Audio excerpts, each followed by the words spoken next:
Your hands were raw and bleeding, submerged in water so cold you couldn't feel your fingers anymore.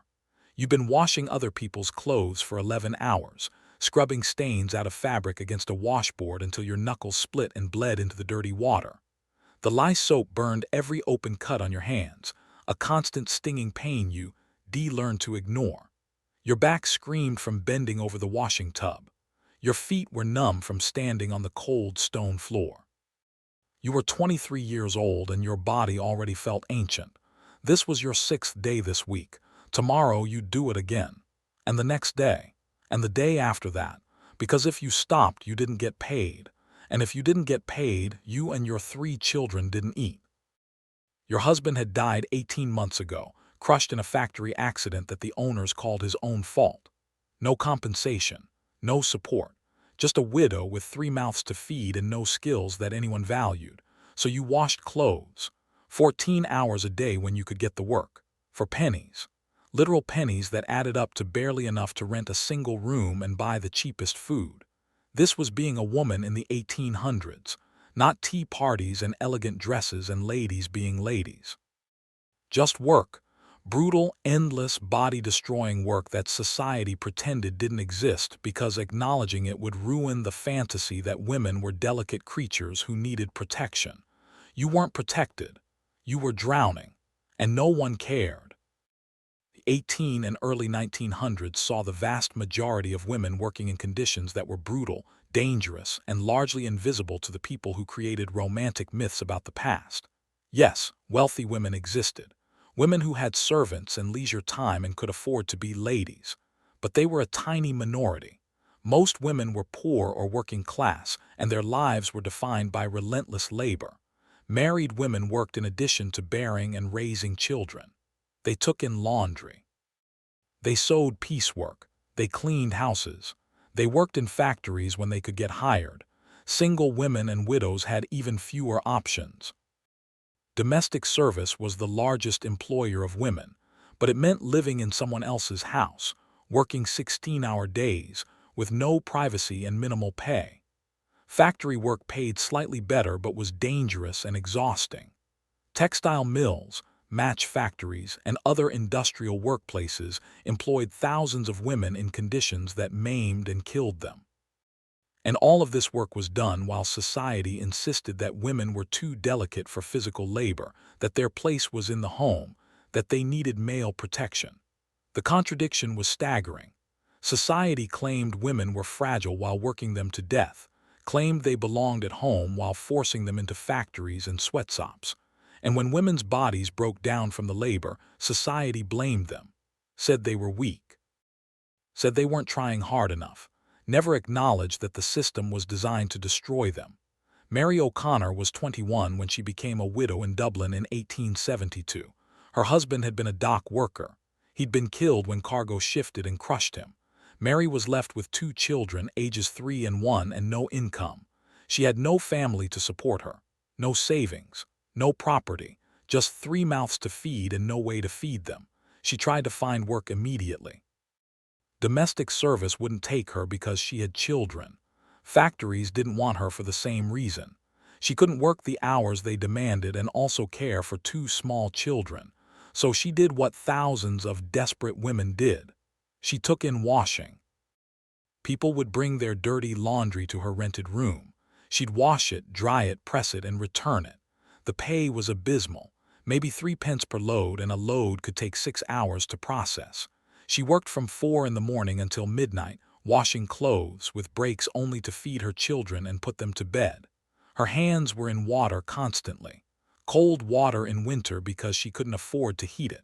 The lye soap ate through her skin. Within weeks, her hands were covered in open sores. The sores got infected. She had no money for medicine. She just wrapped her hands in rags and kept working because stopping meant starving. Mary's typical day started at 4 in the morning. She'd wake, light a single candle because fuel was expensive, and start washing. She'd scrub clothes against a washboard, wring them out by hand, hang them to dry. While those dried, she'd start on the next load. Her children would wake around 6. She'd feed them whatever she could afford, usually just bread, sometimes porridge if she'd earned enough. Then she'd continue working while trying to keep the children occupied in the single room they lived in. The room was maybe 10 feet by 10 feet, one room for everything. Sleeping, cooking, working, living. It was damp and cold. Mold grew on the walls. There was one small window that barely provided light. Mary worked in semi-darkness most of the time to save on candles. By evening, her back was in agony from bending over the wash tub. Her hands were bleeding. Her feet were frozen from standing on the cold floor. She'd put the children to bed around 8, then keep working until midnight or later to finish the day's washing. She'd collapse onto the single mattress she shared with her children, sleep for 3 or 4 hours, then wake and do it all again. 7 days a week. No rest, no break, no hope of anything ever changing. The work destroyed Mary's body systematically. Her hands became permanently damaged. The constant exposure to water and lye soap caused chronic dermatitis. Her fingers swelled and cracked. The infections never fully healed. Her back developed chronic pain from the repetitive bending and lifting. By her second year as a washerwoman, she could barely straighten up. She moved hunched over, every movement painful. Her lungs were damaged from the damp conditions in her room and the steam from the washing.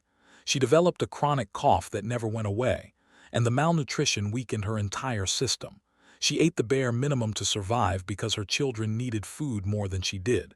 She grew thin, weak, constantly sick. At 23, she looked 40. Her hair was gray. Her face was lined. Her body was falling apart. And there was no end in sight. This was her life now. Working until her body gave out completely, trying to keep her children alive, knowing that she was dying slowly but having no alternative.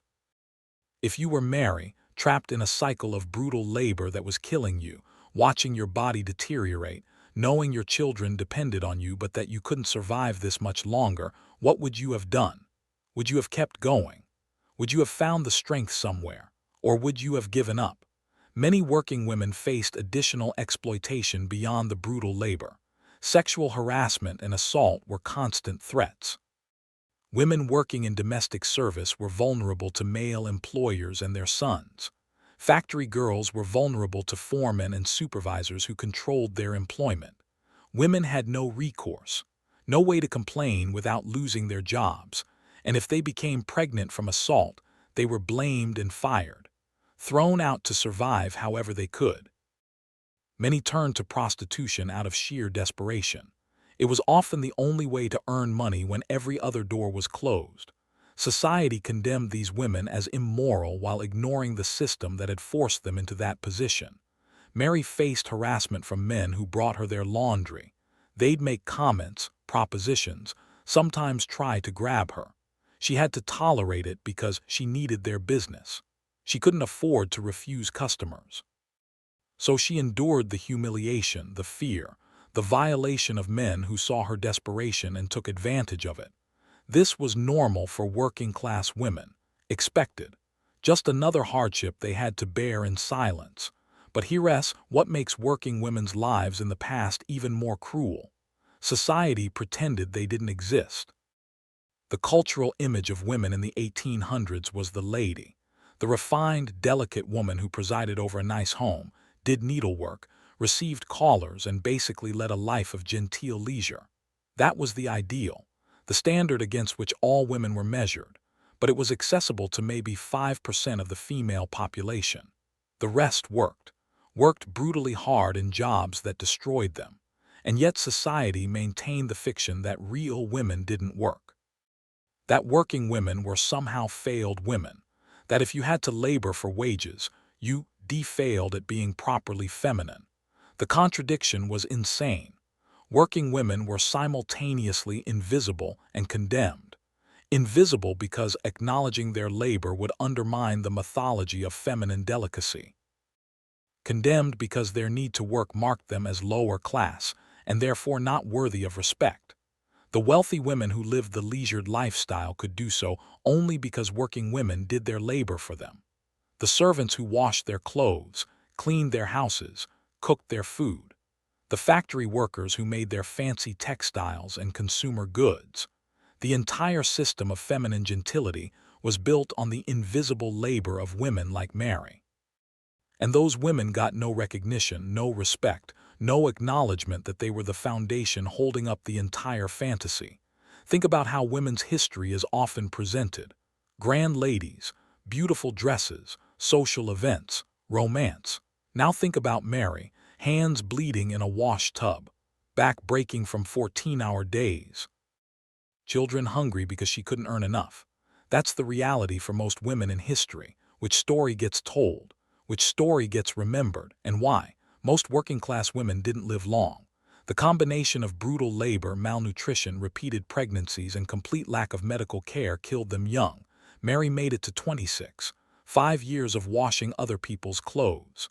5 years of watching her body break down. 5 years of barely keeping her children alive. Then she got sick. Pneumonia, probably. Her lungs had been weakened by years of damp conditions and poor health. The infection took hold fast. She developed a high fever, couldn't breathe properly, couldn't work.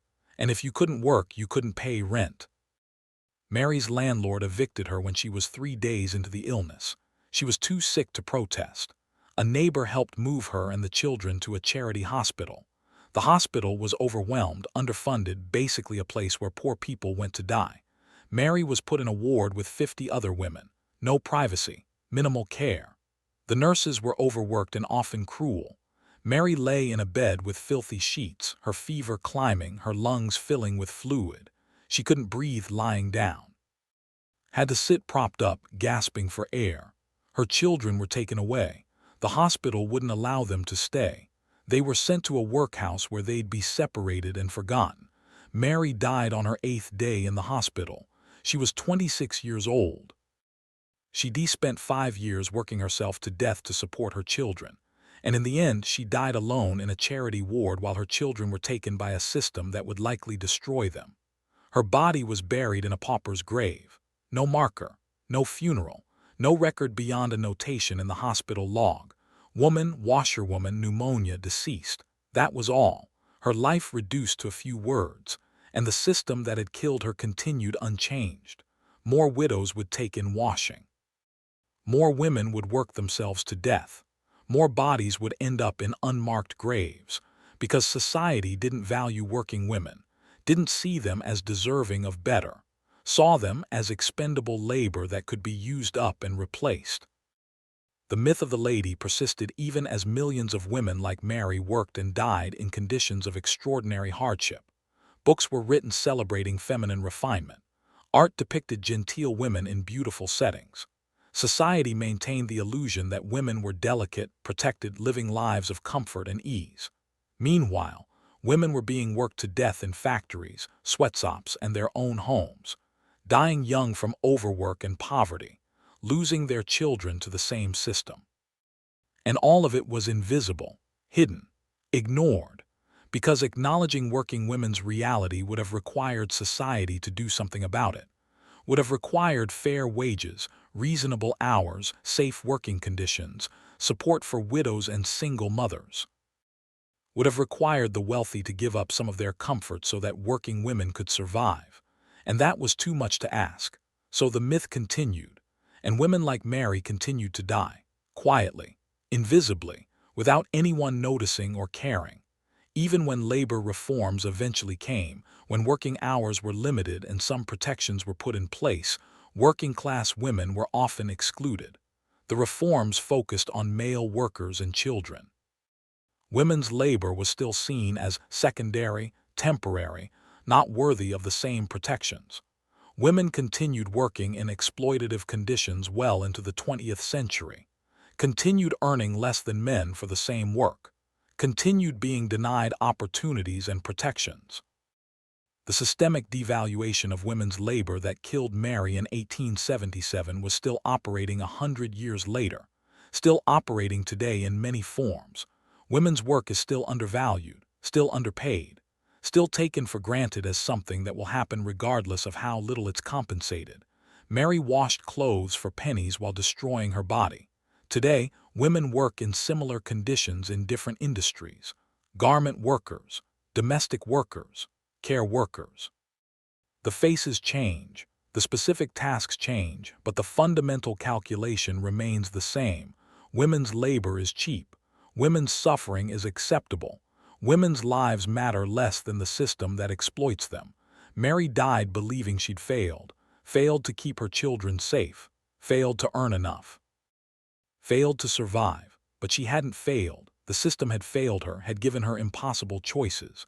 Work yourself to death or watch your children starve. Those were her options. She chose to work, chose to sacrifice her own body to try to keep her children alive. And the system killed her for it, then took her children anyway. That's not failure. That's a system designed to destroy people, designed to extract maximum labor from women's bodies while giving them nothing in return. Mary deserved better. Every woman like her deserved better. Deserved fair wages, safe conditions, support when tragedy struck, respect for the brutal labor they performed. They got none of it, just grinding exploitation until their bodies gave out.